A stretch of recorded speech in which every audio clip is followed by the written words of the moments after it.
Okay, sorry guys that weren't with us. Those of you that were with us in the scamming private Zoom, there was a whole lot of scamming going on. It took a long time. We didn't even scratch the surface.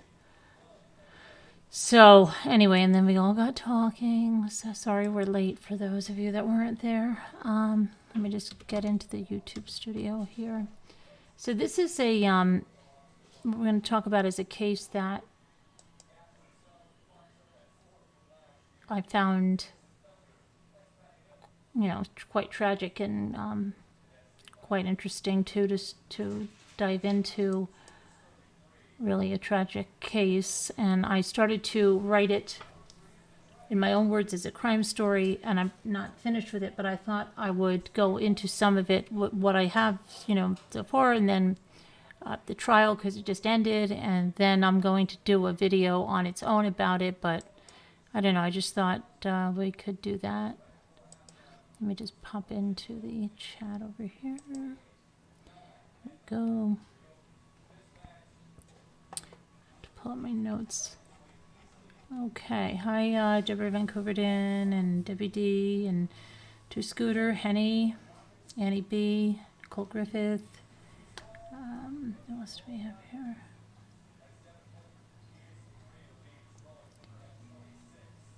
Chelsea.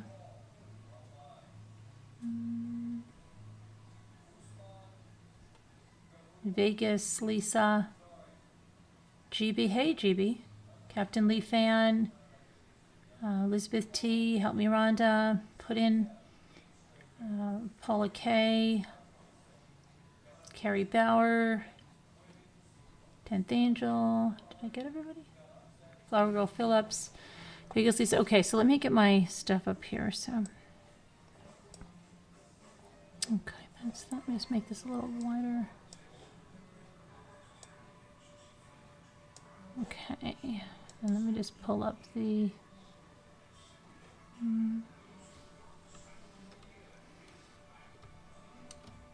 oops.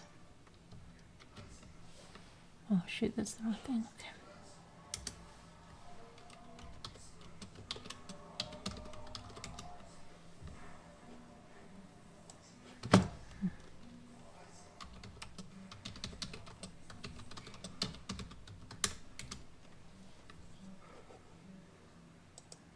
Okay, I was going to get a picture up here, so. Okay, here's a picture from the trial. Let's see, I'll tell you what I have so far down here. So, when Kay-Ran did not receive a call from her daughter, Mengqi on October 9th of 2019, she was consumed with a feeling. Call it a mother's intuition, if you will, but she knew something was wrong. Kay-Ran and her daughter spoke every day. This mother's fears were confirmed when Mengqi's husband, Joseph Elledge, reported his wife missing the next day on October 10th. In the following days, investigators named Joseph as the primary suspect in his wife's disappearance. And then within days, I believe it was October 25th, he was arrested, okay? But they hadn't found G's body.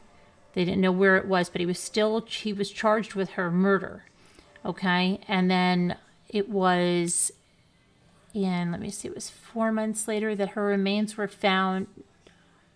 Let me see. 4 months later. They were in November, December, January, February, March of 2020. Her remains were found at Rockbridge Memorial Park. Okay, now G was born in China on April 18th of 1991. She was the only child born to her parents, Kay-Ran and Xiaolin. I'm probably butchering the father's name. Despite the one-child policy in China, the couple only wanted one child. They were overjoyed with their new daughter, and they vowed to give her all of their love, time, and attention. Little G grew. She showed an aptitude for talent at an early age in art. And by the time she was 5, she was painting, learning calligraphy. She also showed a natural aptitude at learning new languages and playing musical instruments.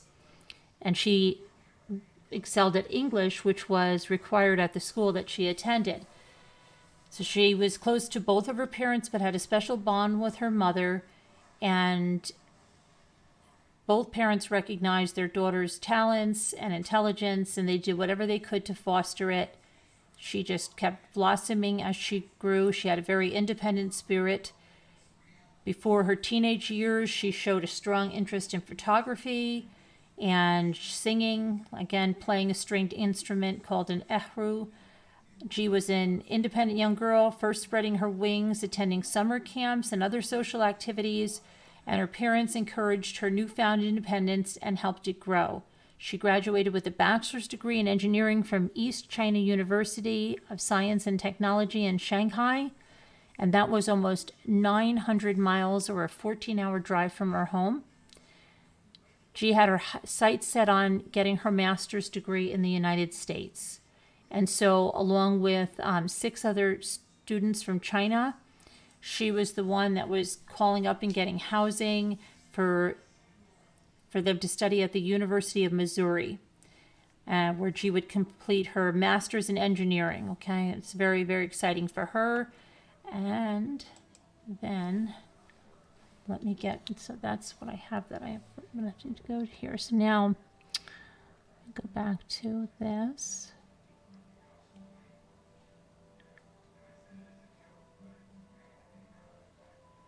The couple met in 2015 at Nanova. That's a company that makes dental products. And G was Joseph Elledge's supervisor. They began dating the following year, 2016, and eventually traveled to China, where Joseph asked G's parents for permission to marry her, and the couple got married in 2017.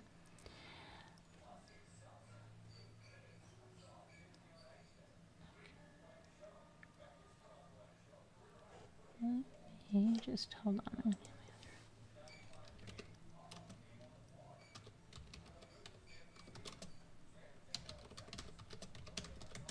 Okay.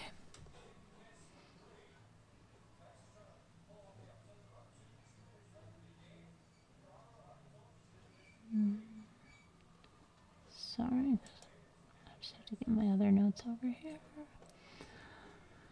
Oh, come on, don't do this to me. Hang on a minute.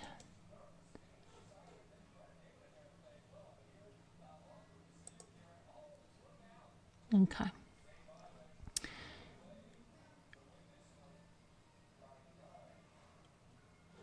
So Joseph talked about the relationship and about their arguments when he testified, and he said that G had a temper and would raise her voice and yell. He also said that they were trying to fight over their emotions and control the other person's emotions, and they were also making recordings that were heard in court. He went on when he was testifying to talk about their plans for the future. He said that he and G wanted 3 to 5 kids. He said that G wanted her children to grow up in a Chinese culture, which he supported and encouraged. Their daughter was born on October 3rd, 2018, and this is when a lot of problems started because her parents believed that you should be with your daughter when she has a baby for 100 days, okay? And so they came over and moved into that with them, which was an apartment with 4 adults and a baby. So Joseph testified that when he learned that G's parents would be staying them for an extended amount of time, he was upset because he said that G had not mentioned that they would be staying that long with them. And he said the first couple of weeks the situation was tolerable, with G's parents helping with the baby, but as time went on, G's parents became more imposing when it came to childcare, according to Joseph. The 3 would also speak Chinese, and so he felt left out of that, with G sometimes translating. Joseph testified that G's parents would buy food, but they never got anything that he wanted to eat. And then there was this infamous cutting board incident that he spoke about on the stand, and it led to a big fight between Joseph and G's mother, Karen, because he felt she misused the cutting board. So Joseph admitted in court that he overreacted to the situation, and he testified that it was all of the tension that built up over the 3 to 4 weeks that they were there. Now, if I'm remembering this correctly, G's father left beforehand, and then he threw the mother out of the apartment with the cutting board incident, okay? So these recordings came under question in court, and Joseph answered questions about the recordings that both of them made on their conversations. He said that the recordings did not reflect all of their time together. He said that he thought it would be a good idea to make the recordings so they could refer back to them when there was a disagreement. Joseph said he started his list of grievances in the spring or summer of 2019, and he thought that G was becoming more distant from him. And he said that she would spend more time on her electronic devices and speaking on the phone to other people in Chinese. He said he started the list to write down the arguments and situations so he could work out his feelings about them.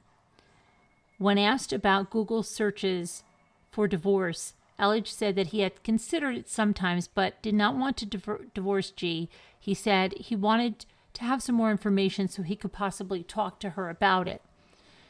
Before Joseph took the stand, Brian Long, the former city administrator of Oak Grove, Missouri, took the stand. He said he knew the Elledge family because they were his neighbors in Oak Grove, and he testified that he was concerned after seeing Joseph's interview with KRCG. He said he reached out to the family with advice on how to talk to the media. He gave specific timestamps from the interview with former KRCG reporter Gladys Bautista to highlight the areas to work on. At the start of the day, before the jury was in the room, the defense asked Judge Brock Jacobs to dismiss the case. Elledge's attorney said the state could not prove how Mengqi G died, but that motion was denied. Now, I know this is like convoluted because I have to go through this whole case, and I am going to do dedicated videos to it, but I just wanted to kind of give you a little bit of it. He first admitted to burying her, but not killing her. And then he came up with this story that involved a countertop and her getting slammed into the countertop when he pushed her, which broke her ribs. So, it's really a crazy case. And then they have these recordings that they keep of their arguments. And this whole cutting board thing is just nuts. But let me get some other stuff here. Hold on.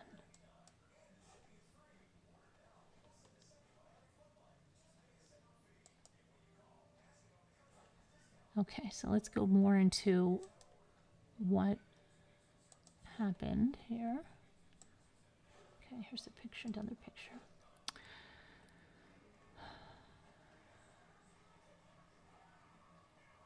So I'm going back to now when he was charged, okay, with first-degree murder, even though her body hadn't been found. According to a probable cause statement. Hang on a second here. Hold on, no, this is not letting me. What is going on here? Oh, stop it.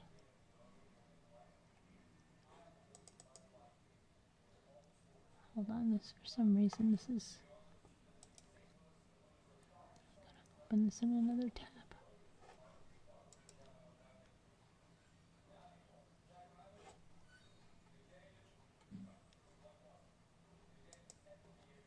See if I can get the probable cause.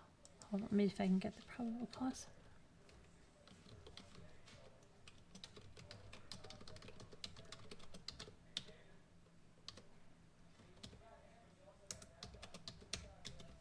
Okay.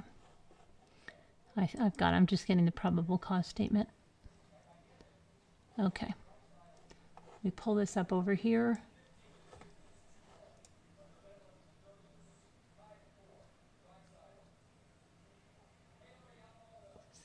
Yeah, okay. So, State of Missouri versus Joseph Dwayne Elledge. Wow, they put his social security number in there. It's not redacted. That's crazy. Okay. Um, Knowing that false statements on this form are punishable by blah, blah, blah, blah. The facts supporting this belief are that on 10/10/2019 at 15:35 hours, police dispatch was contacted by Joseph Elledge regarding his wife missing from 2607 Eastwood Drive, apartment 58. When officers arrived, they made contact with Joseph, who was the husband of the missing person, victim Mengqi Elledge. Joseph stated Mengqi was in bed on the evening of 10/8/2019 prior to 21:30 hours. Joseph stated that he gave Mengqi a back rub while she was lying in bed. Joseph stated that he had recently given Mengqi a back rub, which had led to them having sex. Joseph stated that Mengqi would not have sex with him on 10/8/2019 during or after the back rub. Joseph stated that he left Mengqi in bed at 21:30 hours and went to the living room of the apartment and watched YouTube.com videos and played video games. Joseph stated he went to bed at 23:30 hours and Mengqi was asleep. Joseph stated that he was woken up by their child crying at 500 hours on 10/9/2019 and Mengqi was gone. Joseph stated that he checked the apartment and did not find her, but noticed that Mengqi's phone and keys still were in the residence. Joseph stated he did not check outside the apartment. Joseph stated that this had never occurred before. Instead of looking for Mengqi, Joseph stated that he went back to bed because he was tired. Joseph stated that he woke up at 800 hours with when their child was crying again and Mengqi was still gone. Joseph stated he got up, fed their child the same way he had seen Mengqi do it, since he had never done it before. Joseph stated that Mengqi had still been breastfeeding and stated on multiple occasions that Mengqi was a good mother. Joseph stated he did not attempt to contact anyone about Mengqi being gone and did not attempt to locate her. Joseph stated the pajamas that Mengqi had been wearing were still in the residence and Mengqi's vehicle was still at the residence. Joseph stated at 10:30 hours he took their child and decided to go for a drive to Jefferson City to relax. Joseph stated that he had never really been to Jefferson City before. Joseph stated that when he drove to Jefferson City, he turned around and went back to his home in Columbia.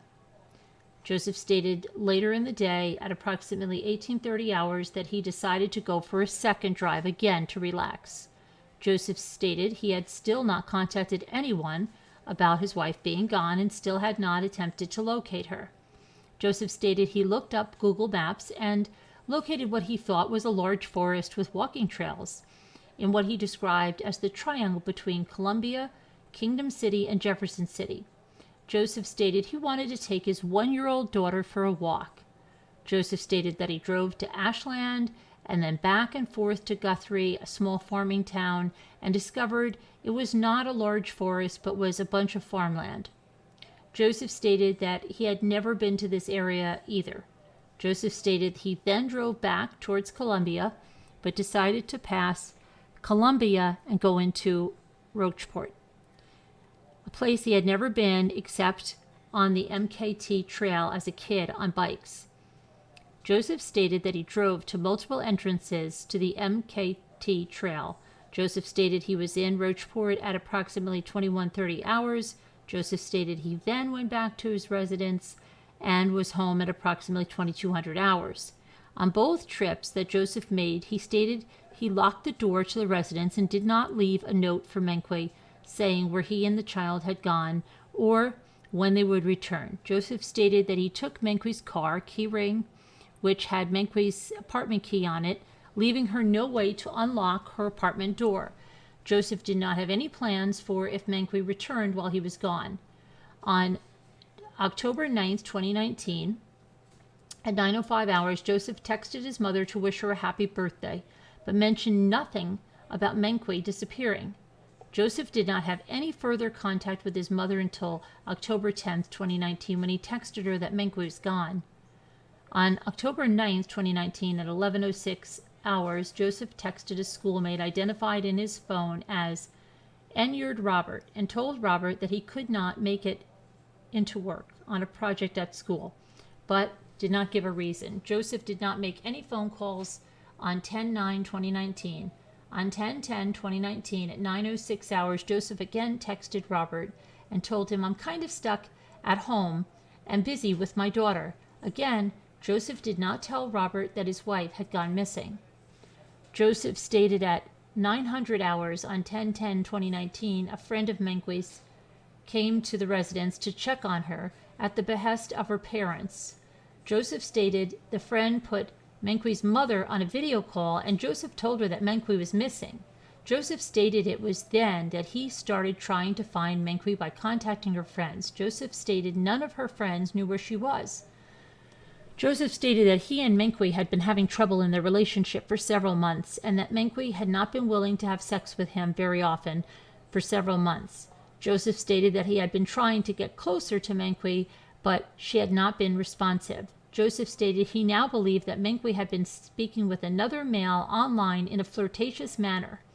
During his interview with police on October 15, 2019, 6 days after his wife went missing, Joseph was asked where he believed Mengqi was.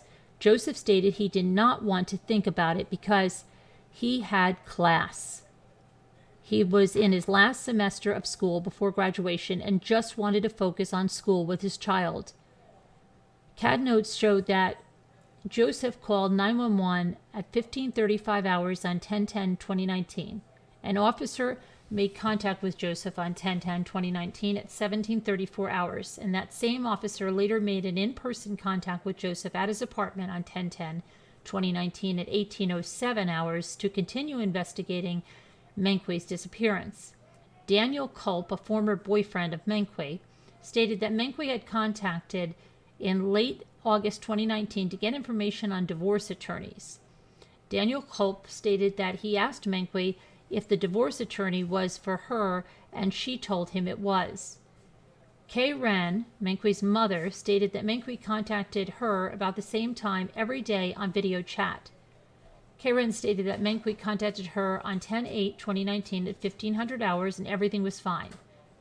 Karen stated that Mengqi did not contact her on 10/9/2019 at the usual time, and she became worried. Karen stated she attempted to contact Joseph, and he did not respond to any of her messages.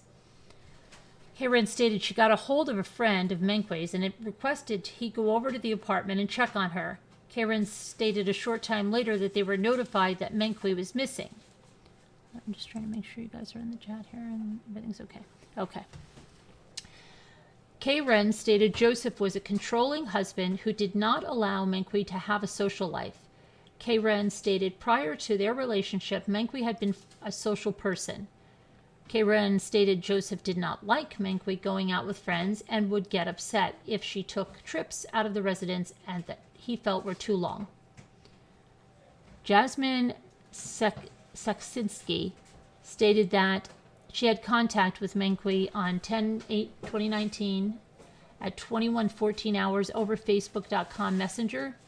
Jasmine stated that Mengqi was going to buy baby food from her at 15:30 hours on 10/9/2019 at the Grindstone Walmart. Saksinski did not hear from Mengqi after the 21:14 hours message, and Mengqi did not show up to purchase the baby food. Based on this information, Mengqi was planning for the future, and this future centered on her child. Based on Joseph's statement and electronic records, Joseph did not contact anyone about Mengqi's disappearance from 10/9/2019 at 500 hours to 10/10/2019 at 900 hours, despite the fact that this incident was outside any behavior displayed by Mengqi previously. The contact on 10/10/2019 at 900 hours was made when forced by the family friend who came to the residence looking for Mengqi. It was only then that Joseph began contacting and notifying his family and Mengqi's friends. Jimmy? Records downloaded from Joseph's phone show the extent of the inquiry into his wife's disappearance. On 10/10/2019 at 20:22 hours, Joseph contacted Richard Elledge via text message to ask if he had seen Mengqi. At 20:27 hours, Richard responded to Joseph by saying he was aware she was missing, but he had not seen her. A subject identified as Dowie in Joseph's phone contacted him on 10/10/2019 at 20 30 hours, offering suggestions on things that could be done to help find Mengqi. At 20:47 hours, Joseph texted Richard and said he wanted to play Borderlands or League of Legends, which were online games, and there was no further mention of Mengqi to Richard that evening.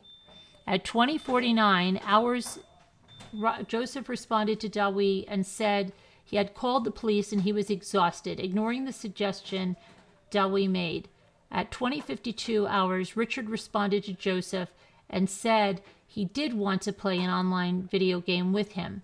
Also at 20:52 hours, Dawi responded to Joseph offering to help contact people to locate Mengqi, and Joseph did not respond. At 21:02 hours, Joseph texted Richard and let him know that he was updating his video game system so they could play. By the evening of 10/10/2019, Joseph was playing video games with a relative and was not focused on finding his wife. Officers examined additional data from Joseph's cell phone and were able to locate recordings of conversations between Joseph and Mengqi. In those conversations, Joseph is openly hostile and at times threatening to Mengqi. During a recording in June of 2019, Joseph stated to Mengqi, "I'm ready to be done talking to you forever." During a recording in August of 2019, Joseph stated to Mengqi that he wanted a divorce, but he was concerned about spending a lot of money to get the divorce. Officers obtained a search warrant for Joseph's cell phone records and were able to map locations of Joseph's phone on 10/9/2019. Both trips described by Joseph matched the location of his cell phone until the end of his second trip. Joseph told officers he drove home after leaving Rocheport. However, records prove that Joseph's phone instead went west. Location showed that Joseph's phone traveled to Boonville and then later the area of Highway 41 and the Lamine River. The cell phone was in the area of Highway 41 and the Lamine River for approximately 45 minutes. Joseph's cell phone then returned eastbound on I-70 and back to the area of 2607 Eastwood Drive, apartment 58. Joseph's actions on the day that Mengqi went missing took him to places he had never frequented and in some cases had never been. Joseph went to 2 locations in direct contact with the Missouri River and another location that he initially believed was a wooded and secluded uninhabited area. The trip to Rocheport, Joseph specifically said he went to entrances of the MKT Trail. These entrances lead to river access points.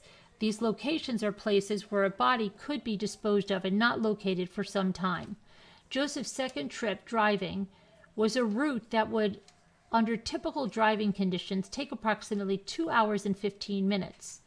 Joseph's times indicated that he was gone for 4 hours and 20 minutes. Cell phone location data proved that Joseph concealed the truth about the end of the second trip, which took him to an area that included a secluded river access point after dark. Police used 2 cadaver canine units on the Lamine River in the area of Highway 41. Both dogs alerted to the presence of human decomposition in the river. The area indicated by the canines had been searched with several different methods. However, due to the complicated nature of the area, a comprehensive search had not yet been possible. Police obtained subpoenas for Mengqi's financial records. The financial records showed no activity on Mengqi's accounts after 10/8/2019. On 10/25/2019, police obtained a search warrant for Joseph's residence. During the search, documents were located in a bag belonging to Joseph and were seized. Included in the documents seized were written statements that closely matched the statement provided during his interview with police. There was also a document that outlined tips for interviews that included a reminder to refer to Mengqi in the present tense when speaking about her. Wow. During an interview on 10/15/2019 with a local television station, Joseph referred to Mengqi in the past tense when describing her and her behavior. Mengqi's family and police have contacted numerous friends of Mengqi's, and none of them have had contact with Mengqi since 10/8/2019. As of 2017-2020, Mengqi's parents still had no contact with her. Police had not been able to locate any signs of life for Mengqi since 10/8/2019, as determined by the lack of contact with her husband, abandonment of her 1-year-old child, lack of online activity, lack of contact with her friends, lack of contact with her parents, and lack of financial activity. Mengqi's daily contact with her mother was so consistent that in less than 24 hours of missed contact, Kay Ren became concerned about her daughter's welfare. For the issuance of a warrant in a misdemeanor case, complete the following. I believe the defendant will not appear in court in response to a criminal summons because on 10/25/2019, a search warrant was served on Joseph's apartment in reference to this murder charge and the charges related to his child. When police served the warrant, they located Joseph loading his vehicle with clothing and other property as he was preparing to leave town. I believe that the defendant poses a danger to a crime victim because a danger to the community or to another person because Joseph Elledge is suspected of murdering his wife, Mengqi Elledge. Joseph is also currently charged with 2 counts of endangering the welfare of a child and 1 count of abuse and neglect of a child. Joseph admitted to detectives that he caused injury to the child victim. The child victim in those charges is the child he had in common with Mengqi. Okay, so that was the probable cause. And hang on 1 second.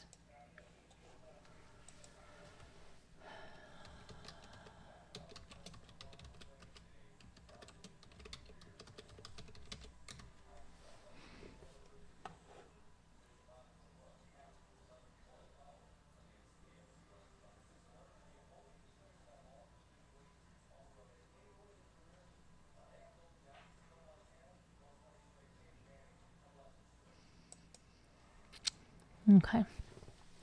So now let's see. Back to hold on, the trial here. Come on. The jury watched. There was a lot of video evidence. Hold on. Flurry of evidence presented in the Joseph Elledge murder trial. A pile of evidence, witness testimony was on the order. The jury watched. Hold on a minute. The second half of a 3-hour video featuring the interview Elledge had with the Columbia Police Department among a slew of other evidence. Elledge is accused of killing his wife, Mengqi G, in October of 2019 and disposing of her body in Rockbridge Memorial State Park.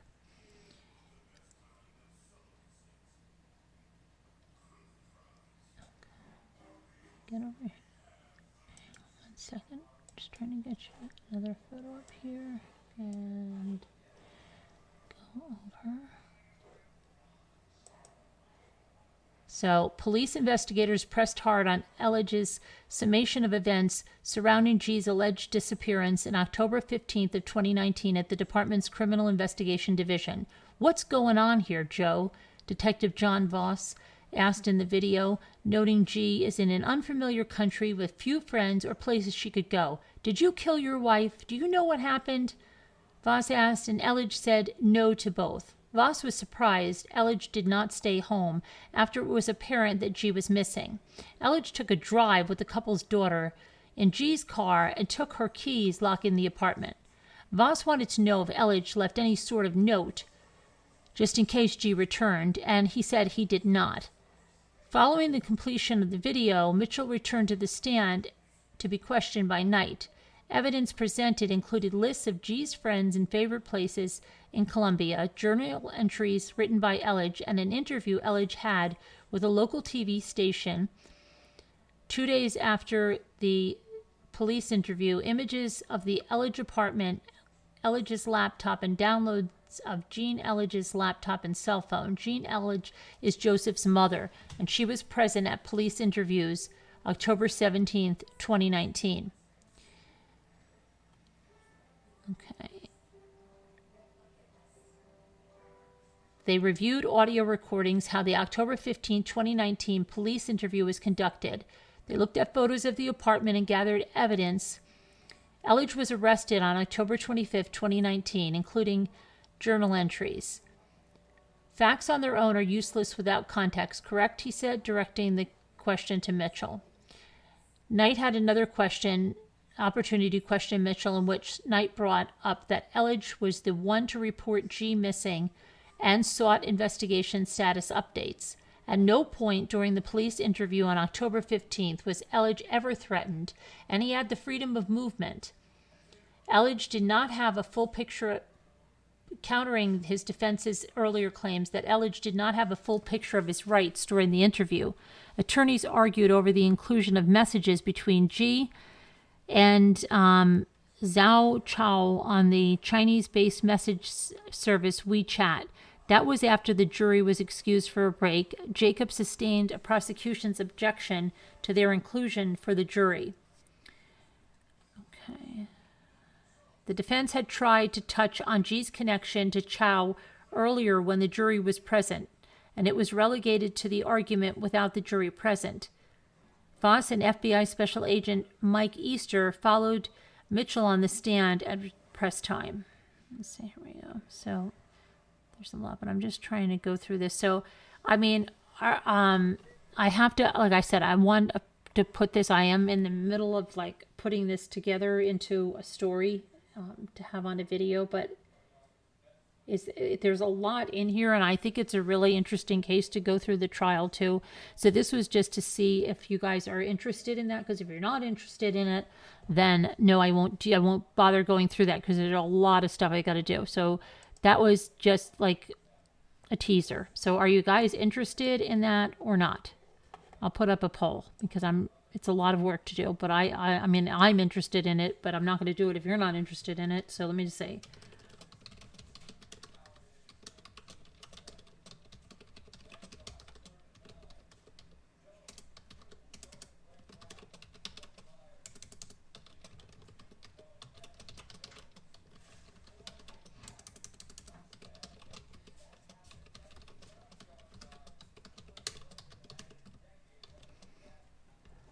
Okay, let's see what happens.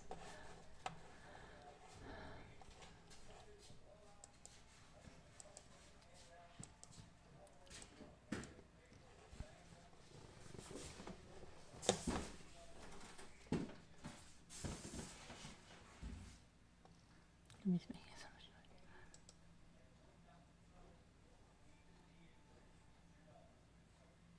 much. Okay. No, I'm up for it. Yeah.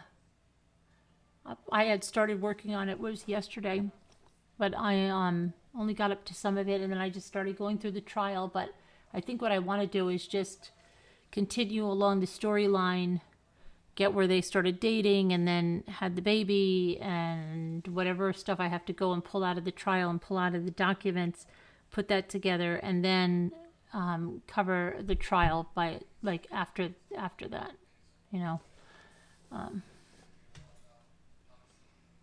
Oh, and then did you hear, what was it, Chris Daughtry's daughter died? Was it right? Well, it's actually homicide, right? Isn't that what happened? Do I have the right one? I saw that earlier tonight.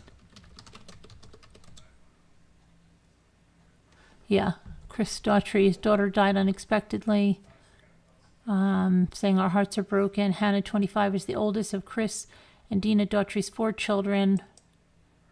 Let's see here. Rock musician and American Idol alumni Chris Daughtry said his oldest daughter Hannah has died unexpectedly. His band Daughtry announced Saturday that all shows scheduled in the coming weeks have been canceled or postponed. The Daughtry family thanks you for your understanding and respectfully asks for privacy during this difficult time. Due to the unexpected death of Chris and Deanna Daughtry's daughter Hannah, all current scheduled shows this weekend for Daughtry have been postponed. The Daughtry family thanks you for your understanding and respectfully asks for privacy during this very difficult time. Further details will be made available at a later date. The investigation into this tragic death is still ongoing. Details regarding the date, location, and circumstances of Hannah's death have not been made available. In a post on his Instagram, Daughtry said he was still processing the last 24 hours. I am absolutely devastated and heartbroken. I just recently lost my mother to cancer, but I was blessed with the chance to say goodbye, and I was processing it privately, he wrote. We never got to say goodbye to our precious Hannah, and it's another huge hit to our family. thanking people for their condolences. Daughtry said he was taking time to be present with his family. Hannah, I love you. I miss you. I wish I could hold you. This hurts so deeply. He wrote. His wife Deanna posted pictures of Hannah to Instagram and wrote that the family is awaiting an autopsy result to determine how Hannah sustained the injuries that caused her death. My firstborn, I love you endlessly, Hannah. Our family would like to thank you all for the outpouring of love as we grieve the loss of our daughter Hannah. Our hearts are broken, she posted. And let's see here. Chris Daughtry rose to fame in 2006 when he made it to the finals of the 5th season of American Idol. One of the most successful of the show's contestants, Daughtry started his namesake band shortly after.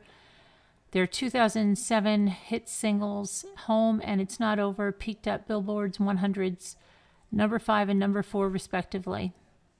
So that's sad. They said it or something I read earlier. They said it was a homicide. I don't know, but this is the Instagram.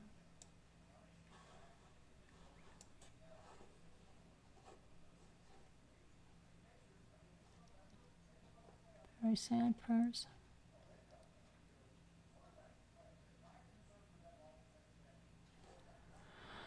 And let's see.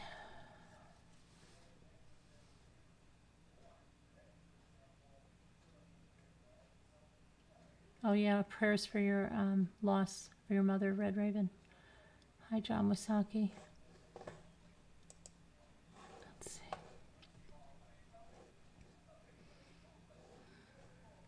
Ezra. Aw, really? The little boy. It's a shame. Prayers for his family and him.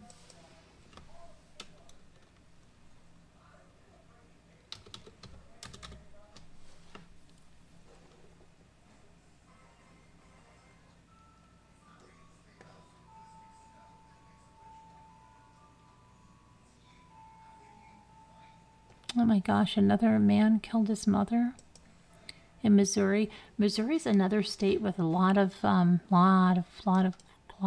in it lately, right? Wasn't the Mustard murder too? 20-year-old Missouri man has been jailed for allegedly killing his mother. Police in Liberty received a call about an out-of-control man just before midnight on Friday, and when they arrived, they found 46-year-old Jill Little dead inside her home. Investigators determined that Jill died by homicide and called for assistance from the Clay County Sheriff's Department. After they received a report that Little's son was seen fleeing the house before police arrived. The son, Austin Little, was found a few blocks away and taken into custody. Austin Little has been charged with second-degree murder and armed criminal action. He's being held in the Clay County Jail on $1 million bond and is expected to be in court on Monday, according to jail records. Police have not released any further details about Jill Little's death.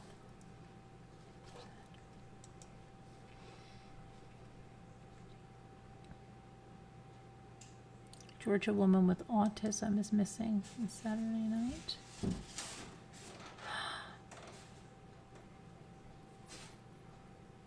Oh no. An 8-month-old Texas baby died Sunday morning after falling out of a moving vehicle and being struck by another car. What? That's too bad.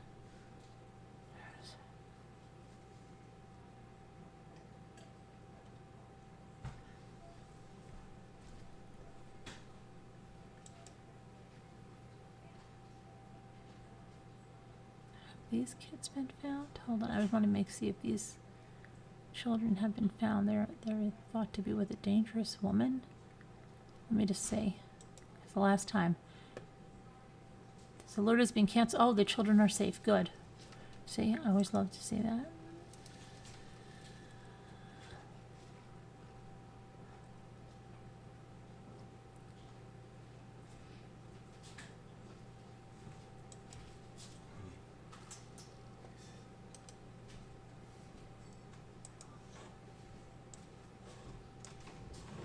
Okay, so Harley Quinn. A North Carolina man accused of murdering his pregnant girlfriend claims that she was trying to poison him. but the woman's mother said the man is concocting the allegation as part of an insanity defense. 27-year-old Willie Earl Moore fatally shot 31-year-old Tanawa McMurray on October 11th at her home in the city of Fayetteville. She was 5 months pregnant at the time. McMurray's 10-year-old daughter was in the residence when the shooting occurred, and she was found unharmed but told investigators that she heard the gunshot and that Moore threatened to kill her if she did not go to her room. Audio of Moore's 911 call obtained by the newspaper reveals that he contacted authorities at 9:15 p.m. to report the shooting. Moore can be heard in the audio recording claiming that a street gang called the Gangster Disciples was using McMurray to poison him. "They had my girlfriend just try to poison me," Moore can be heard in the 911 call. He further claimed that McMurray had been trying to set him up for murder. During the 911 conversation, Moore tells the dispatcher that he and McMurray had been arguing before he pulled the trigger. "She grabbed her gun, pointed at me, and I shot her," Moore said, telling the dispatcher, "It's on video that we were arguing. I told her that I was going to kill her." He continues, "Hurry up, send an ambulance. I really shot her, though." Moore also alleged that police were colluding with the gang. "They're going to give you the evidence. They got police with them, too. They got law enforcement on their side," Moore says in the recording. Moore said that he needed to call McMurray's mother before hanging up with the 911 operator. "I'm going to go get my brother. I need to call her ma." However, McMurray's mother, Tasha McMurray, has raised doubts about Moore's story. She told the newspaper that she never got a call from Moore and that she had no knowledge of her daughter owning a gun. Rather, Tasha McMurray said that her daughter was planning to leave Moore. "My daughter was leaving him, and he couldn't handle it, point blank, period," Tasha McMurray told the newspaper. "It's the same story when a young lady gets killed by her boyfriend. She's leaving him. He can't handle it. He kills her. That's all this is." The heartbroken mother suspects that Moore made the peculiar claims in his 911 call to feign insanity. She told the newspaper that she intends to make sure that Moore is held accountable. "She was carrying his baby, and that didn't stop him from killing her. So now, the rest of my life, it's never going to be the same," Tasha McMurray told the Observer. "My granddaughter has to grow up without a mother, and I'm going to be in that courthouse every day during those court proceedings, and he's going to have to look at me, and if he won't look at me, he's going to feel my eyes in the back of his head. He cannot get away with this." Moore fled in McMurray's vehicle, but he later surrendered to police on October 17th. In connection to McMurray's slaying, Moore is facing charges of murder of an unborn child, possession of a firearm by a felon, larceny of a motor vehicle, and possession of a stolen vehicle. A GoFundMe account was created to help cover memorial expenses and to provide care for McMurray's surviving daughter.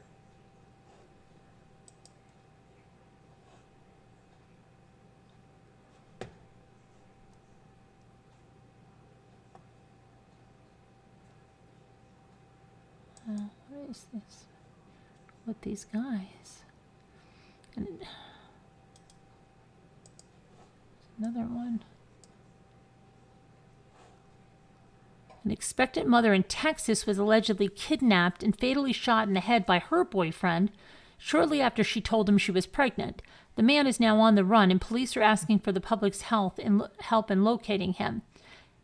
Evidence found by investigators indicate that in early October, 25-year-old Kavana Smith excitedly told her then-boyfriend, Kwame Travion Boyd, also 25, that she was 4.5 weeks pregnant.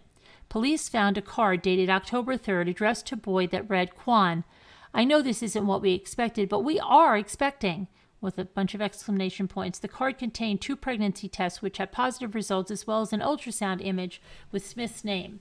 But the situation soon shifted from joy to tragedy. At 6:42 a.m. on October 6th, Smith was reportedly fearful of her safety and texted her location to her sister at the intersection of Whipwreck Street and Kelly Street in Houston, which is at or near Boyd's residence, according to the television station, citing court records.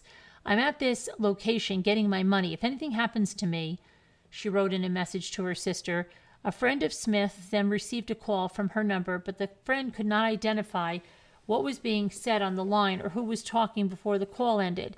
Smith then sent a text message to a friend stating that someone kidnapped her. The friend responded, "Why are you playing? Stop playing with me." And Smith replied, "I'm not. I'm in the back of Kwan's truck." At 6:44 a.m., Smith sent her friend one final text message. "He got my money and don't want to give it to me." Phone records show that calls to Smith's phone went to voicemail at 6:45 a.m. Approximately 10 minutes later, Smith and a man that police believe was Boyd were seen arguing several miles from Boyd's home, and at one point, Smith struck the back of a passing truck to get help, and she asked the driver to dial 911, but the driver saw the man had a gun and drove away.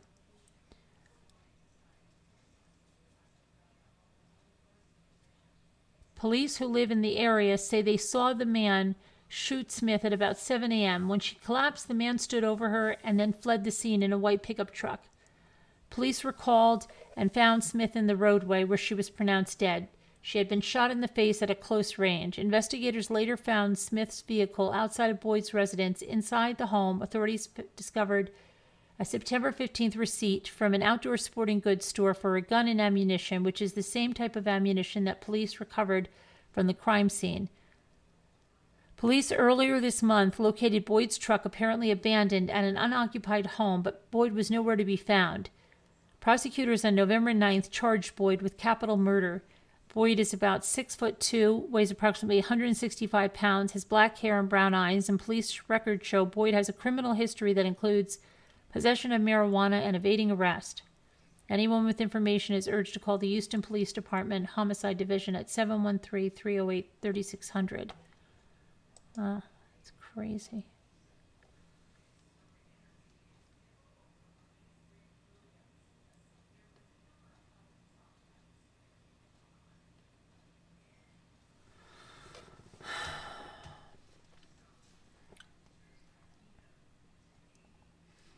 Oh, a 5-year-old in Ohio allegedly taken by a neighbor was located in Illinois.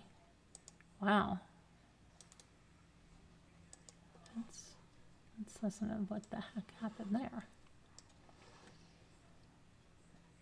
A 5-year-old Ohio girl who disappeared after going to the store with her 36-year-old neighbor has been found 2 states away.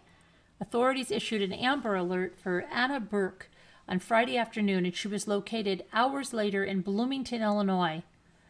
Jonathan Stinnett, the neighbor, was taken into custody on warrants of kidnapping and abduction and is being held at the McLean County Jail in Illinois, where he's awaiting extradition. Stinnett had permission from Anna's parents, was last seen at the Jackson Township Goodwill store Thursday evening with his roommate and the little girl. A 911 call said that Stinnett took Anna to the restroom at a McDonald's across the street and didn't return to the Goodwill, leaving his roommate behind. Police said that Stinnett, driving the silver 1991 Ford Aerostar,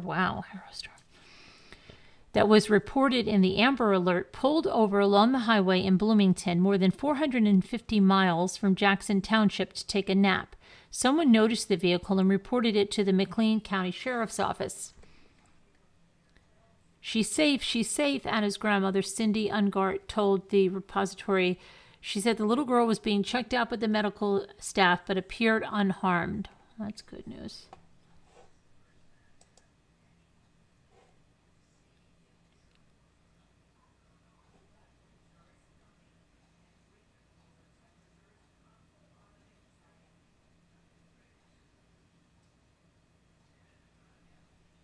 Uh-oh.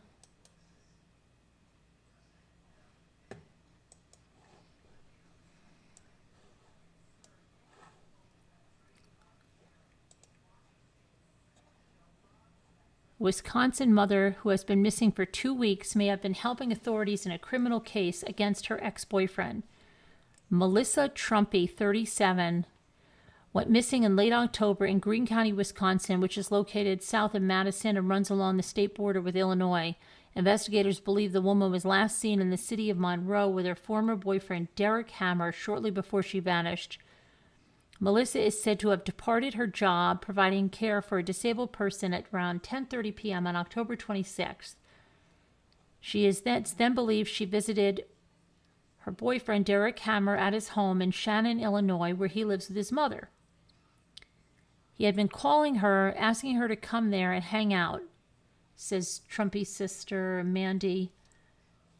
2 days later, on October 28th, law enforcement issued alerts that Melissa Trumpy had vanished.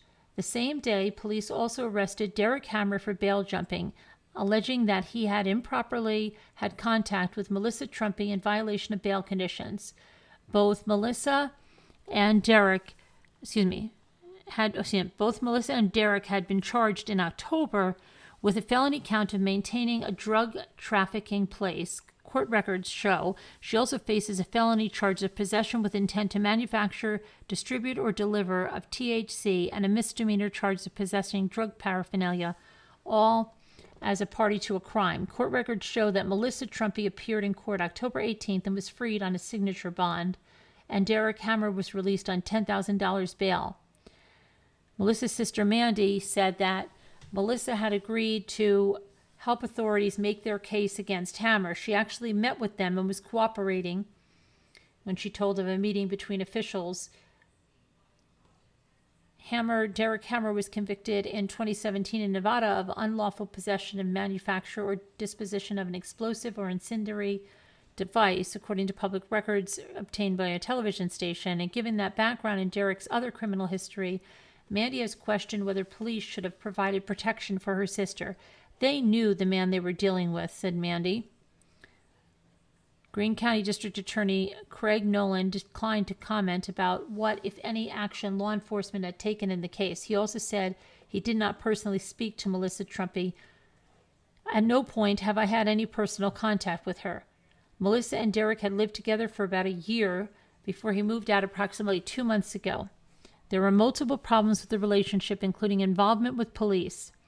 State child welfare authorities had also investigated because of concerns about the safety of Melissa's 3 kids.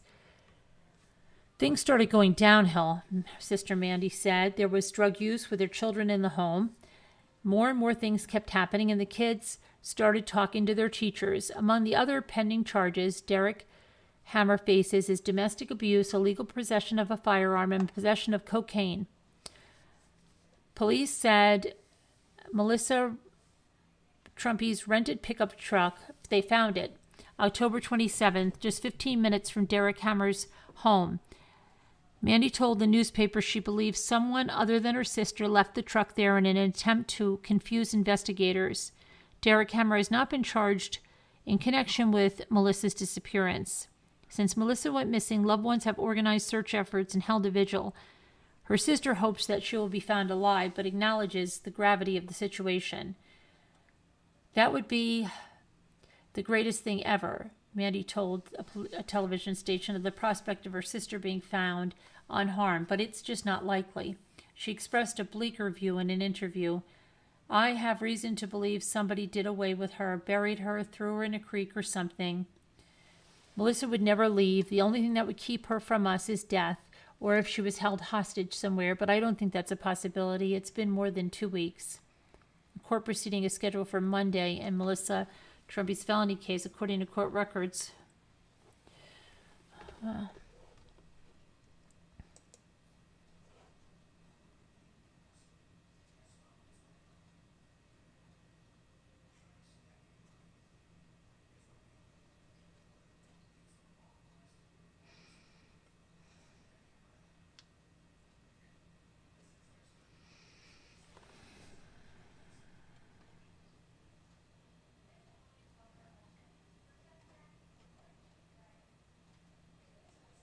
I think I got it all there. That's a lot for tonight. And plus, I'm sorry that we were on so late. Didn't mean for it to be so late. But it was. I'm a little bit exhausted. So I think I'm going to let you go for tonight. But I am going to work on that case.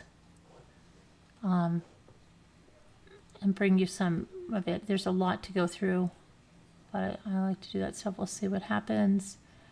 Hi, LMNW, Jeanette, Deborah Vancouverden, Tammy, thank you so much. I do know Carolyn, and she left me a beautiful message. Not been very active on the channel. Yeah. Oh, thanks, Red Raven. And again, sorry for the loss of your mother. I know how that is. It's tough.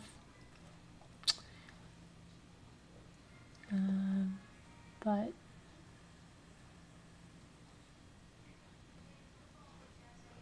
hey, Lisa D. Are you getting up for the day? Are you getting up for the day? That's crazy. But I'm going to get some rest. I'll talk to you guys tomorrow, okay? All right. Love you. God bless. I'll talk to you tomorrow.